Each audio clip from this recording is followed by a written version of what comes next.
بسم اللہ الرحمن الرحیم الحمد للہ رب العالمین وصلی اللہ علی سیدنا محمد وآلہ الطیبین الطاہرین المعصومین اللہم صلی علی محمد وآل محمد۔ ہماری گفتگو تھی کہ عقیدہ کہاں کہاں انسان کی زندگی میں اپنا اثر دکھاتا ہے، تاثیر چھوڑتا ہے، تبدیلی لاتا ہے۔ اب تک جو ہے ہم نے بیان کیا ہے پہلی فصل میں کہ کہاں کہاں عقیدہ انسان کی سوچ میں اثر انداز ہوتا ہے۔ آج سے ہم یہ دیکھنا چاہتے ہیں کہ عقیدہ انسان کی نفسیاتی کہاں کہاں تبدیلی لانے کا موجب بنتا ہے، نفسیاتی آثار چھوڑتا ہے انسان پر۔ انسان کے اندر سب سے پیچیدہ ترین چیز اس کے نفسیات ہے، اہم ترین چیز بھی ہے اور پیچیدہ ترین بھی۔ پیچیدہ اس لیے کہ ایک انسان کی نفسیات کو گہرائی سے سمجھنا اور اس کے مطابق اس سے برتاؤ اور رویہ اختیار کرنا ایک مشکل ترین کام سمجھا جاتا ہے، اور اس کی نفسیاتی حالت کو بدلنا تو یہ اور مشکل ہے۔ اور اہم ترین اس لیے کہ انسان کی جو نفسیاتی حالت چل رہی ہوتی ہے، انسان اپنی فکر میں، اپنی سوچ میں، اپنی عملی زندگی میں، سب کچھ میں اس سے متاثر ہوتا ہے، یعنی نفسیاتی حالت اس پر اثر انداز رہتی ہے، اور عام طور پر انسان اس حالت سے باہر نہیں نکل پاتا ہے۔ لہٰذا ایک انسان کا صحیح سمت میں سفر کرنا اس پر موقوف ہے کہ وہ نفسیاتی طور پر کس حالات سے گزر رہا ہے۔ جب ہم اسلامی عقیدہ کی انسان پر تاثیر کی بات کرتے ہیں تو جہاں ہمیں کئی ایک اور زاویوں سے عقیدہ اپنا اثر دکھاتا نظر آتا ہے، تو وہیں پر انسانی نفسیات پہ بھی اس کے گہرے آثار نظر آتے ہیں۔ ان اثرات میں سے چند ایک کو ہم کچھ عناوین کے تحت ذکر کرتے ہیں۔ سب سے پہلی تبدیلی، پہلا اثر نفسیاتی حوالے سے وہ یہ ہے کہ صاحب عقیدہ مایوس نہیں ہوتا ہے۔ دنیا میں بہت سارے لوگ آپ کو ایسے ملیں گے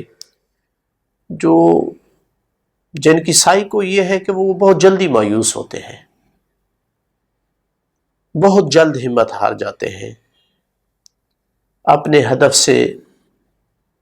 ہٹ جاتے ہیں، اور عام طور پر پھر ناکامی جو ہے ایسے لوگوں کا مقدر بن جاتی ہے۔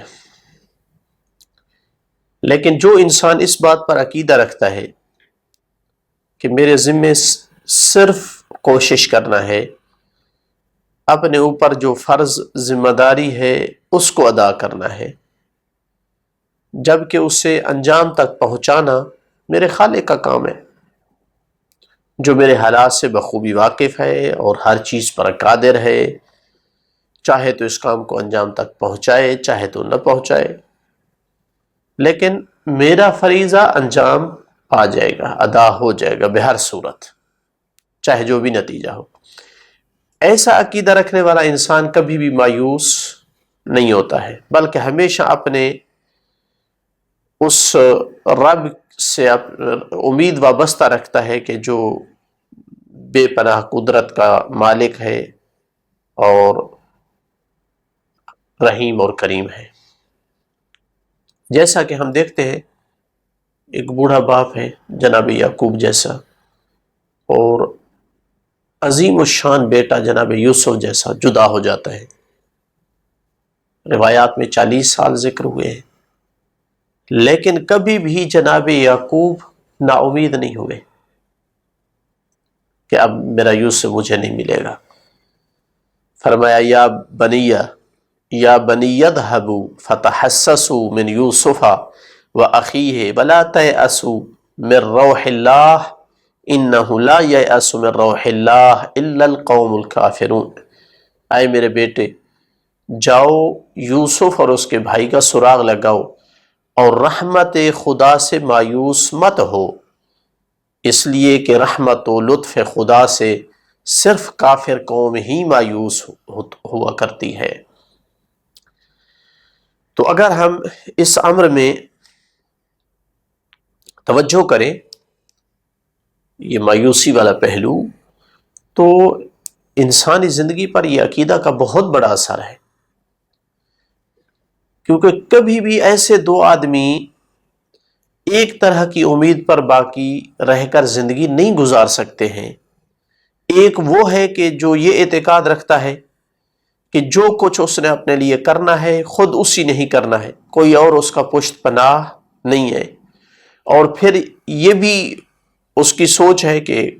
کچھ حاصل کر لیا تو ٹھیک، ورنہ خسارہ ہی خسارہ ہے، جس کا کوئی صلہ نہیں ہے، کیونکہ اس کی نگاہ میں یہی دنیا ہے، کچھ کما لیا ہے ٹھیک ہے، نہیں کما سکا تو رہ گیا، کوئی مشکل پیش آئی ہے وہ اس نے جھیل لی تو اس کا کوئی صلہ نہیں، بچ گیا تو بچ گیا، نہ بچ سکا تو اس کا کوئی اس کو صلہ نہیں، خواہ مخواہ اس کو یہ پریشانی اور مصیبت جھیلنی پڑی۔ تو ایسا آدمی جب اپنے آپ کو دنیاوی مسائل و مشکلات اور اپنی خواہشات کے طوفان کے سامنے کمزور پاتا ہے تو بہت جلدی مایوسی کا شکار ہو جاتا ہے۔ ایک یہ آدمی ہے، اس کے مقابل دوسرا وہ ہے کہ جو یہ اعتقاد رکھتا ہے کہ اس کے ہر کام کے پیچھے ایک غیبی طاقت ہے، جو چاہے وہ ہو سکتا ہے، اسے ہمیشہ اس ذات کا سہارا اور اس سے امید باقی رہتی ہے، اور وہ اپنے تمام کاموں میں اپنی محنت اور کوشش سے زیادہ اپنے رب کی ذات پر اعتماد اور بھروسہ رکھتا ہے۔ جیسا کہ قوم موسیٰ علیہ السلام نے جب اپنے آپ کو فرعون جیسی طاقت کے سامنے عاجز اور بے بس پایا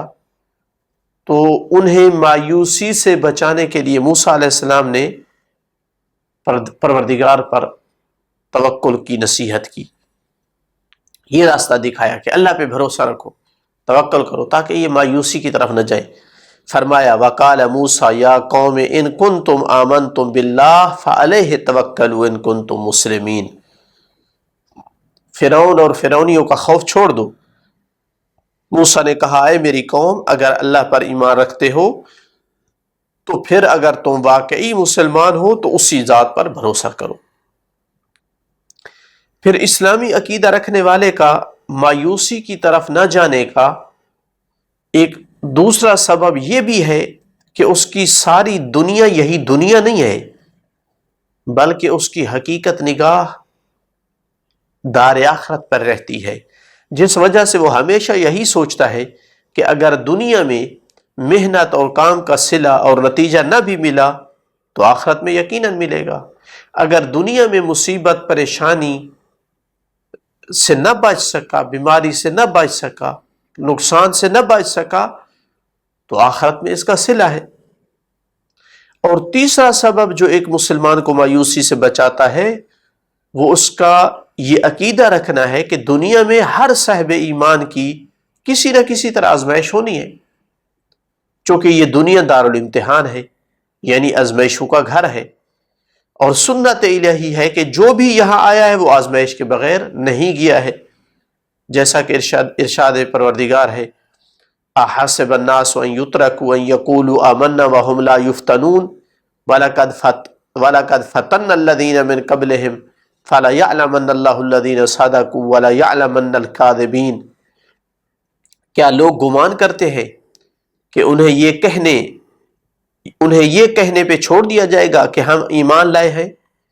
اور انہیں آزمائش میں نہیں ڈالا جائے گا؟ اور ہم نے ان سے پہلے والوں کو بالتحقیق آزمایا ہے تاکہ اللہ یہ دیکھے کہ سچے کون ہیں اور ان میں سے جھوٹے کون ہیں، ان کا بھی پتہ کرے۔ تو ایسا نہیں ہو سکتا کہ تم کہو ہم مسلمان مومن ہو گئے اور تمہاری آزمائش نہ ہو۔ تو اس عقیدہ کی وجہ سے وہ اپنے آپ کو نفسیاتی طور پر پہلے سے مضبوط کر لیتا ہے کہ کسی قسم کی بھی آزمائش آ سکتی ہے، اس کے لیے اپنے آپ کو تیار کرتا ہے۔ اس وجہ سے وہ بے وقت امتحان مایوسی کی طرف نہیں جاتا ہے۔ اور مزید جو چیز ایک صحیح عقیدہ مسلمان کو مایوسی کی طرف جانے سے بچاتی ہے وہ یہ ہے کہ وہ ہستیاں جنہیں وہ اپنے لیے نمونہ عمل سمجھتا ہے،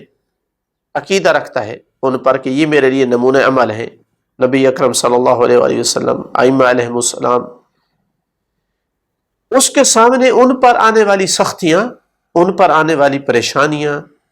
ان پر آنے والی غربت، ہجرت، ان کے عزیز و اقربا کی موت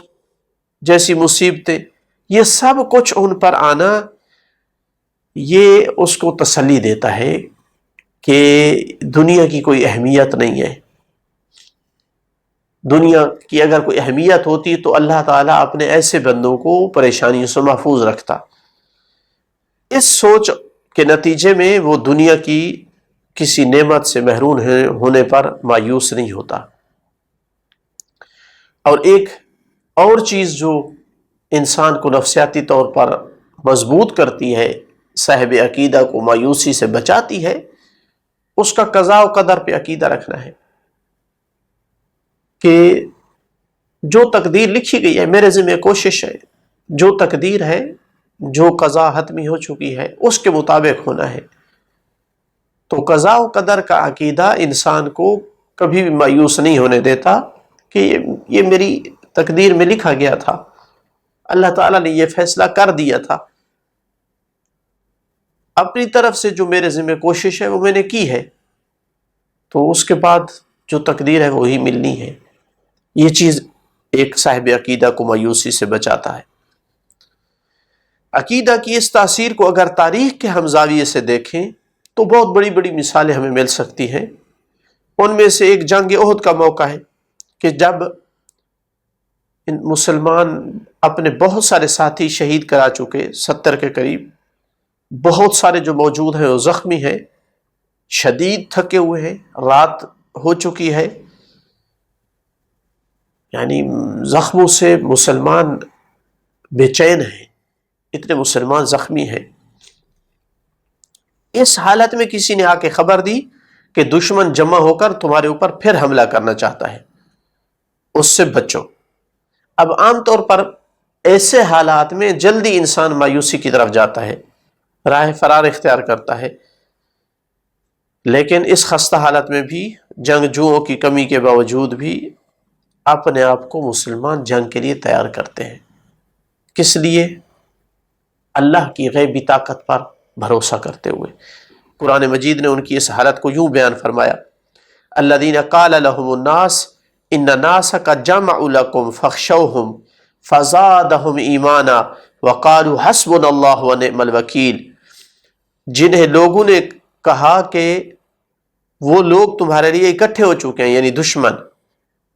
ان سے ڈرو، تو اس بات نے ان کو ایمان میں اور مضبوط کر دیا، اور وہ کہنے لگے کہ ہم اللہ تعالیٰ، کہ ہمارے لیے اللہ تعالیٰ کافی ہے اور وہ بہترین سرپرست ہے۔ اور اگر اس موجودہ زمانے میں بھی لوگوں کے حالات و واقعات پر نگاہ ڈالی جائے تو یہ فرق واضح نظر آتا ہے ایک صاحب عقیدہ آدمی اور ایک دوسرے آدمی کے درمیان۔ جیسا کہ کچھ سال پہلے جب عراق میں داعش جیسی مضبوط دہشت گرد تنظیم نے حملہ کیا تھا اور بہت سارے نوجوان شہید ہوئے تھے، ایک ایک گھر سے ایک دو دو تین جوان شہید ہو گئے، پیچھے صرف بچے اور بوڑھے ماں باپ رہ گئے۔ تو انہی سالوں میں کچھ مومنین ایک یورپین ملک ناروے سے جب نجف اشرف زیارت کے لیے تشریف لائے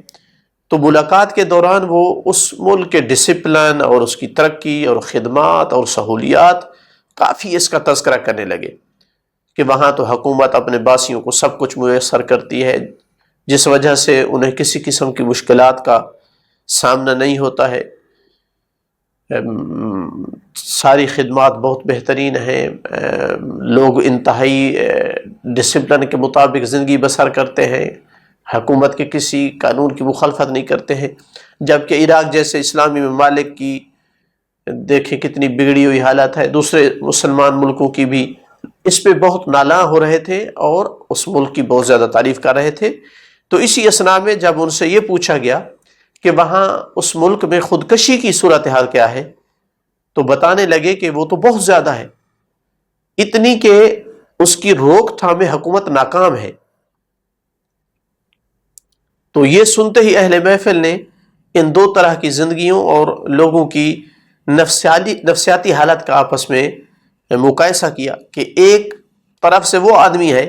جس سے ہر طرح کی سہولت میسر ہے،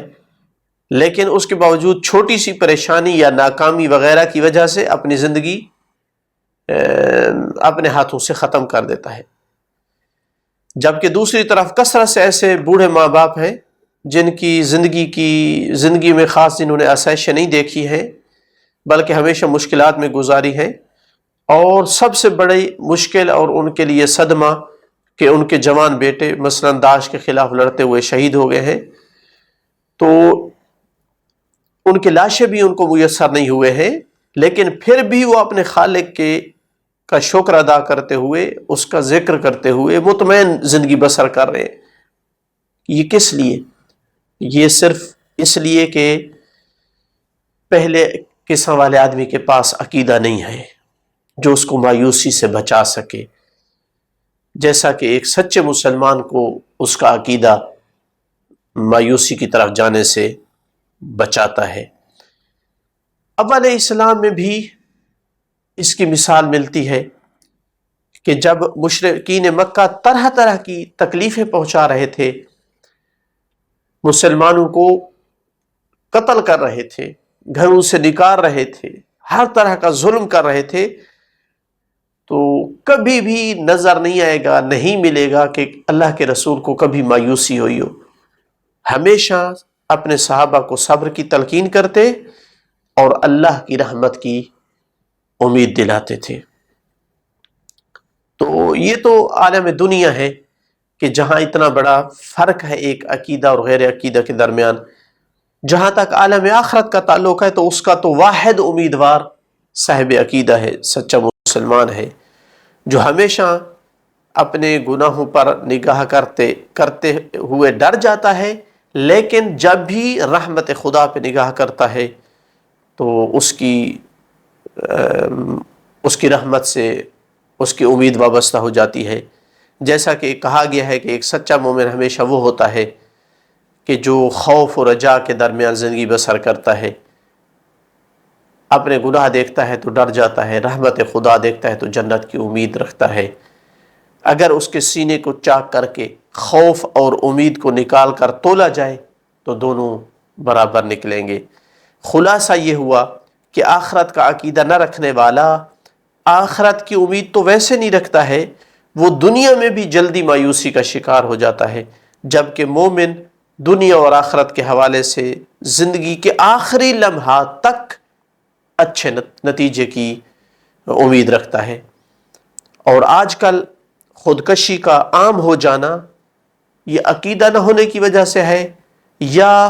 کمزور عقیدہ رکھنے کی وجہ سے ہے، کیونکہ کبھی بھی صحیح عقیدہ رکھنے والا انسان اس حد تک مایوس نہیں ہوتا ہے کہ اپنی زندگی ختم کرنے کا وہ فیصلہ کر لے۔ اسی وجہ سے امام صادق علیہ الصلوۃ والسلام فرماتے ہیں ان اللہ یبلی المؤمن بکل بلیۃ ویمیتہ بکل میتۃ الا انہ لا یقتل نفسہ، یقیناً اللہ مومن کو ہر آزمائش میں ڈالتا ہے اور ہر طرح کی موت دیتا ہے مگر وہ خودکشی کی موت نہیں مرتا ہے۔ الحمدللہ رب العالمین وصلی اللہ علی سیدنا محمد وآلہ الطیبین الطاہرین المعصومین۔